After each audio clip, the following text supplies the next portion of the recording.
Welcome back to Good Morning Vail. You know, it's always a pleasure to have our first guest here in the studios, especially on Monday mornings.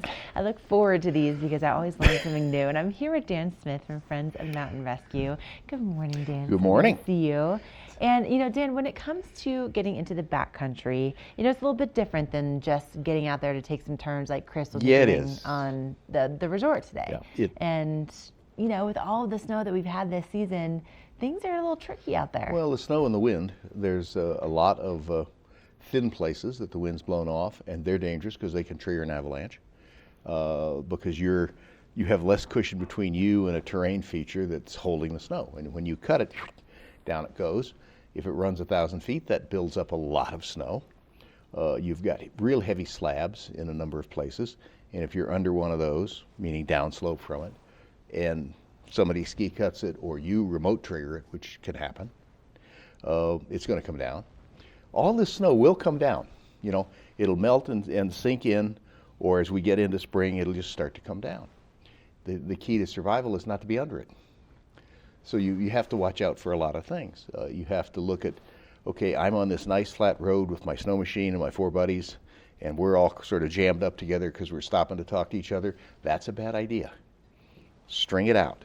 You have 10, 20 meters between people. So if something gets tripped, you're all not going to be taken out. We've had some avalanches over the years next door in Summit County. All 5 people in a party were too close together, and they all got taken out by an avalanche.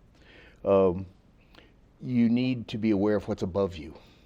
You might be on a nice 25-degree slope, having a great time, and you decide, oh, let's cut right. And you cut right, and now about 1,000 feet above you, you have a great big cornice.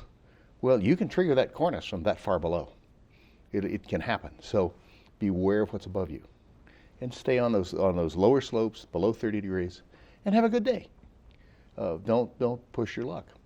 With snow machines, it's the same way. People high pointing are pushing their luck, and you know, if you push your luck enough, you'll lose it. If you want to do that, go to Blackhawk. When you lose all your money, they'll still buy you a drink. The mountain will not buy you a drink. No. They just won't do it. No, will not. And with as far as where we're at right now, you know, obviously we've had, you know, just one.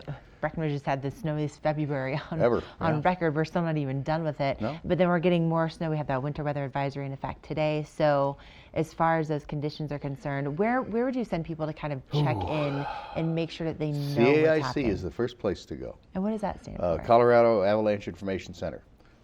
They investigate avalanches that have had people in them. They keep track of all the data, and they survey. They go out and dig pits. They do all the testing, and then they report. This is, you want to pull it up, this is what you can get off the website. You just Google CAIC, and it'll give you the conditions today. Now that's global conditions. Conditions in Vail and Summit County, for example, is one of the areas. Then when you get to the area, you're going to go ski Uneva Peak, which is the one across from Vail Pass. And it just looks like a great run. You go up through the trees and then come down. Well, when you go through the trees, look at what's out there. Look at that slope. Has it run? Are there cracks in it? Do you hear whumping sounds of snow settling? Get up to the top, dig your pit, check the snow conditions. You know there's a weak layer in there. There's always a weak layer. Oh, yeah. Where is it? Do a jump test. If cracks run out from the toes and heels of your skis, today's not the day. The biggest thing in avalanche danger is people's heads. People get mentally committed to, oh, I worked so hard to skin up, I've just got to ski it. Well, no, you don't. That mountain's been here for millennia. It will be here for millennia more. If you're a local, hey, you got next weekend, come ski it. If you're a guest, you got your next trip. Don't do things just because you've worked hard to get there. Be able to turn around, be able to say no. And we're going to stop you Say right there no? just because we, of course, are out of time, but will you stick around so Sure. we can keep talking? Sure. Okay, we're going to take a quick break. We'll be right back with more with Dan Smith, and in the meantime, we're going to take a look and see what's happening with the local weather forecast.